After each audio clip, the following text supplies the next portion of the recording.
She was inducted into the National Political Science Honor Society, received an Alumni Association Award of Excellence, and graduated with interdisciplinary honors in democracy development and the rule of law with distinction.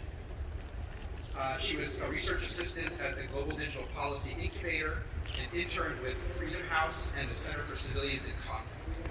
Sarah will work as a full-time speechwriter at West Wing Writers in New York City, and in the future would like to pursue human rights advocacy through law and storytelling. Sarah?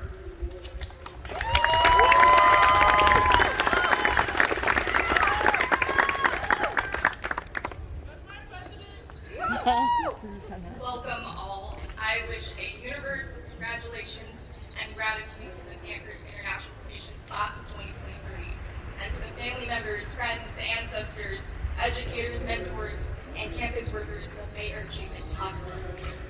As IR students, we have the privilege of studying the world. The world and its 8 billion people and nearly 200 countries and over 7,000 languages and ways of living, governing, and being. It is a gift to have shared this global curiosity with all of you, no less from the cultural capital of the world, Palo Alto. But in all seriousness, to graduate with you all today is an honor. But in the back of my mind, I am incredibly scared.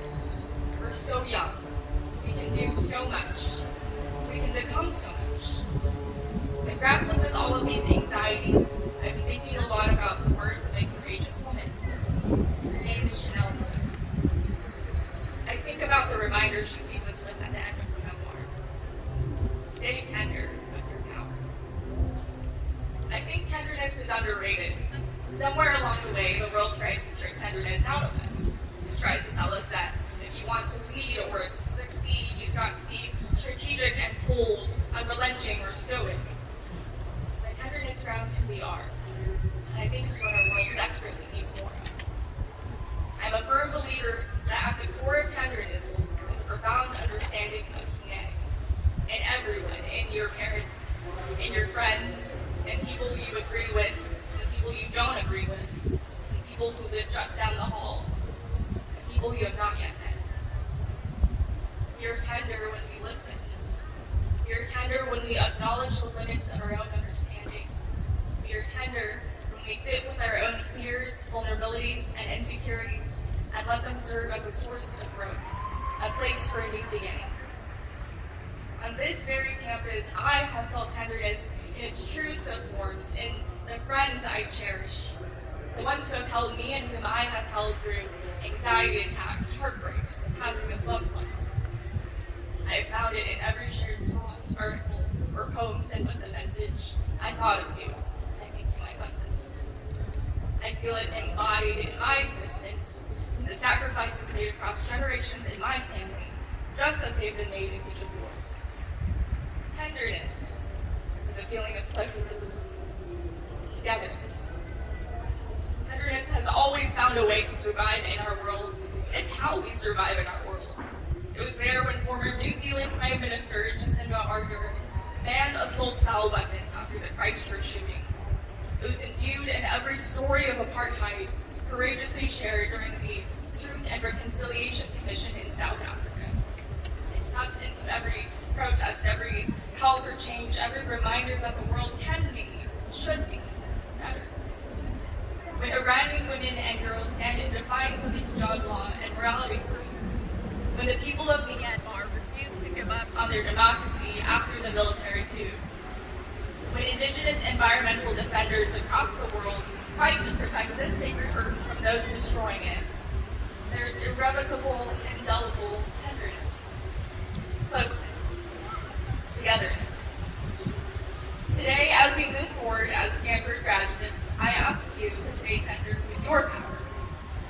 A Stanford education is power in its own right, privilege granted by an institution built upon the disempowerment of those deemed other. Sometimes it feels just so wrong to hold all this power.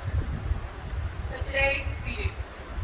And tomorrow, we get to choose what we do with it. So whether you become a diplomat or a data scientist, a journalist or an activist, a teacher or an entrepreneur, invite tenderness into the change you hope to make.